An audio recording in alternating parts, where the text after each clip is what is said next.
Stuck with a non-responsive Google Play Store on your Xiaomi? Let's get it sorted. First up, let's clear the cache and data. Go to Settings, then Apps, and find Google Play Store.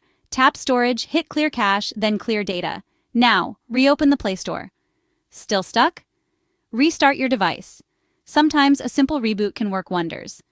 Next, check your internet connection. Make sure you're on a stable Wi-Fi or mobile data network. Keeping your apps updated is crucial. Head to Settings, then Apps, and update both Google Play services and the Play Store app. Running low on storage? Clear some space on your device to keep things running smoothly. Try force stopping the Play Store. Go to Settings, Apps, Google Play Store, and tap Force Stop. Then reopen the app. Ensure the app you're downloading is compatible with your device.